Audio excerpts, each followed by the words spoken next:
नमस्कार, मैं पूर्णिमा।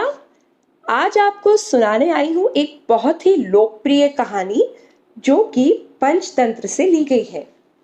उस कहानी का नाम है वन देवता की गवाही। किसी नगर में धर्म बुद्धि और पाप बुद्धि नाम के दो लड़के रहते थे। उनमें बहुत ही गहरी दोस्ती थी। एक दिन की बात है, पाप बुद्धि ने सोचा वो बहुत पुअर है और उसको अपने आप को रिच बनाने के लिए कुछ करना पड़ेगा।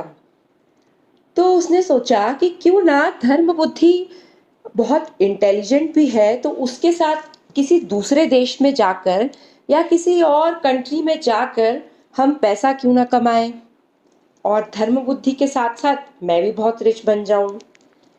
यही सोचकर अगले दिन पाप बुद्धि ने धर्म बुद्धि से कहा, अरे भाई, बूढ़े होने पर ऐसी कौन सी घटना होगी जिसे तुम याद किया करोगे?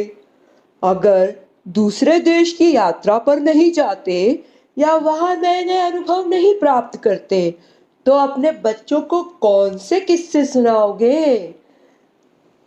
पाप बुद्धि के अनुसार बाहर घूमना या वहां जाकर पैसा कमाना एक बहुत ही बड़ा अचीवमेंट था, जिसको सुनकर धर्म बुद्धि भी बहुत एक्साइटेड हो गया और उसने ये मन ही मन ठान लिया कि मैं भी बाहर जाऊंगा। सो वो भी अपने घर में बड़ों की परमिशन लेकर दोस्त के साथ फॉरेन कंट्री में घूमने और कमाने के इंटेंशन से निकल पड़ा।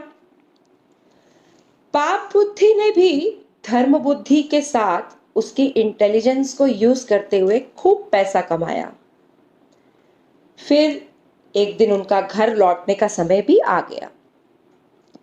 घर के पास पहुंचकर पाप बुद्धि ने चतुराई से काम लिया।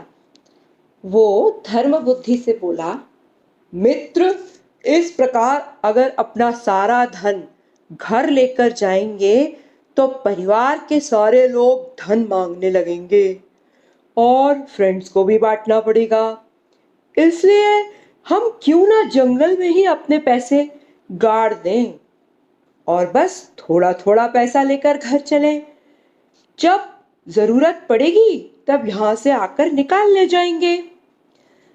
धर्म बुद्धि ने उसकी बात मान ली और अपना बहुत सारा पैसा उन्होंने जंगल में ही एक ट्री के नीचे, एक पेड़ के नीचे गाड़ दिया और थोड़ा थोड़ा पैसा लेकर चल पड़े।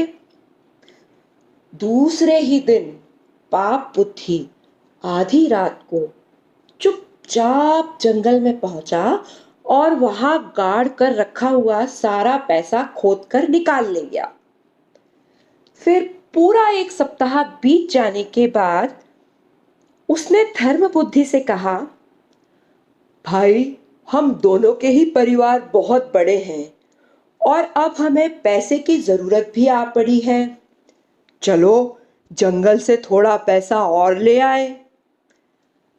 धर्म बुद्धि ने उसकी बात मान ली। वो दोनों जंगल में पहुंचे।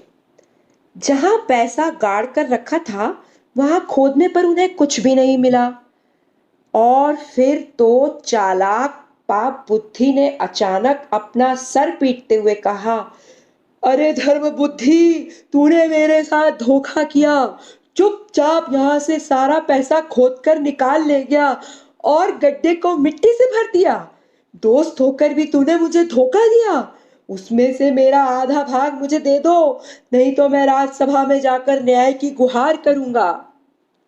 धर्म बुद्धि ने कहा, तुम दुष्ट हो, मैं ऐसा काम कभी नहीं करता। मेरा नाम धर्म बुद्धि है, मैं चोरी नहीं करता। दोनों आपस में लड़ते झगड़ते धर्माधिकारी के पास पहुंचे और एक दूसरे पर फ्रॉड और चोरी का ब्लेम लगाते हुए न्याय की दुहाई देने लगे। धर्माधिकारी ने जब उन्हें ओथ लेने के लिए कहा तो पाप बुद्धि बोला, इस मामले में वृक्ष देवता ही हमारे साक्षी हैं। जिसको वह बताए वही चोर होगा। न्याय अधिकारी ने पाप बुद्धि की बात मान ली और अगली सुबह जंगल में जाकर वृक्ष देवता की गवाही लेने का निश्चय किया। रात्रि में पाप बुद्धि ने अपने फादर से कहा, मैंने ही धर्म बुद्धि का सारा धन लिया है। यदि आप मेरी ओर से गवाही दें तो सारा धन हमारे पास ही रह जाएगा, नहीं तो धन के साथ मेरे प्राण भी जा सकते हैं। अब पाप बुद्धि के पिता अपने बेटे को प्यार करते थे, इसलिए वह उसके झूठ में साथ देने के लिए तैयार हो गए। पाप बुद्धि ने अपने पिता से कहा, जंगल में जिस स्थान पर हमने पैसा गाड़ा था वहां एक विशाल वट वृक्ष है। वृक्ष में एक बड़ा सा खोखला होल है। उसी खोखली में जगह में जाकर छिप जाइए और सुबह हम लोग जब राजा के सैनिकों के साथ वृक्ष देवता की गवाही लेने आए तो आप पीछे छिपे रहकर ही कह देना कि धर्म बुद्धि ही चोर है। पाप बुद्धि का पिता इस प्लान के अकॉर्डिंग रात को ही जाकर वृक्ष के कोटर में छिप गया और दूसरे दिन सुबह जब सैनिक और इस अजीब तरह की गवाही को देखने के लिए एक्साइटेड लोगों की भीड़ जा पहुंची तो पाप बुद्धि ने आवाज लगाई, हे वन देवता, आपको तो सब पता है, अब आप ही बताएं किसने यहाँ का पैसा चुराया है। वट वृक्ष में छिपे पाप बुद्धि के फादर ने कह दिया, धर्म बुद्धि ने। अब तो धर्म बुद्धि को पनिशमेंट देने की तैयारी होने लग गई और न्यायाधिकारी आपस में डिस्कशन करने लगे। इसी बीच धर्म बुद्धि ने वट वृक्ष के होल में घास भर दी और आग लगा दी। पेड़ जलने लगा तो पाप बुद्धि के पिता की आंखें भी फूट गई और वो रोते चिल्लाते और तड़पते हुए उस होल से बाहर कूद पड़े। यह सब कुछ देखकर सब अचंभित हो गए, सब हैरान हो गए।